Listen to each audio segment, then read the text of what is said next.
આજે વાત કરીશું clock time reading in English, એટલે કે ઘડિયાળના સમયને અંગ્રેજીમાં કેવી રીતે બોલવું. તે માટે સૌથી પહેલા વોટ ઇઝ ધ ટાઈમ, એટલે કે શું સમય થયો છે, આ પ્રકારનો પ્રશ્ન પૂછી શકાય. અથવા તો વોટ્સ ધ ટાઈમ એમ પણ કહી શકાય છે.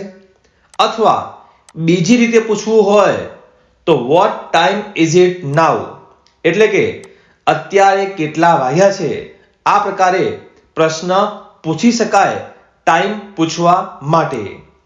જેમાં સૌથી પહેલા 5 વાગ્યા હોય ત્યારે ઇટ ઇઝ 5 o'clock. આના આધારે 6, 7 કે 10 કોઈ પણ સમય તમે આપી શકો છો સામાન્ય ફેરફાર કરીને. તે જ રીતે 5:30 વાગ્યા હોય ત્યારે ઇટ ઇઝ 5:30. તો અહીંયા 5:30 ના બદલે 8:30 કે 9:30 આના આધારે જવાબ આપી શકો છો. ત્યાર પછી 5:15, તે માટે ઇટ ઇઝ 5:15. અહીંયા 5:15 જે 15 મિનિટનો સમય પૂરો થયો હોય તે માટે ગણીશું, અને 5 જેના આધારે અન્ય જવાબ આપી શકો છો. આ સિવાય 5:45 મતલબ 5:45 ને ગુજરાતીમાં કહેવાય છે 5:45. તો તે જ રીતે ઇંગ્લિશમાં ઇટ ઇઝ 5:45. અહીંયા 15 મિનિટનો સમય બાકી હોય તે માટે 4:45 શબ્દ વાપરીશું. આ સિવાયના સમય માટે જેમ કે 5:10, તે માટે ઇટ ઇઝ 10 minutes past 5. અથવા તો 5:20, જેમાં ઇટ ઇઝ 20 minutes past 5. તો આ પ્રકારે શરૂઆતના અડધા કલાક માટે કોઈ પણ સમય માટે આ શબ્દો વાપરી શકો છો.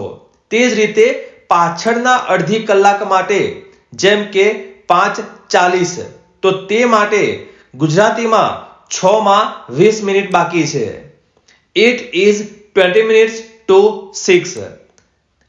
આ સિવાય 6 માં 10 કમ બાકી છે, મતલબ 10 મિનિટ બાકી છે.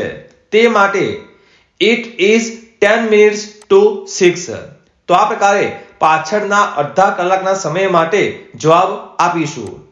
તો હવે આના આધારે ટેસ્ટ ફોર યુ, જેમ કે 10 ને 15.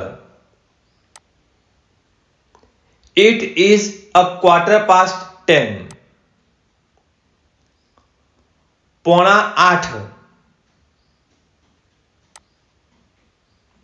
It is 7:45. 6 માં 10 મિનિટ બાકી છે. It is 10 minutes to 6. 8 ને 10 થઈ છે. It is 10 minutes past 8. 2:30 વાગ્યા છે. It is 2:30. 7:20. It is 20 minutes past 7. આ પ્રકારે તમે સમયને અંગ્રેજીમાં દર્શાવી શકો છો. આવા જ ES સંલગ્ન તમામ વિડીયો માટે સબસ્ક્રાઇબ કરો. જલ્દી મળીશું નવા વિડીયોમાં.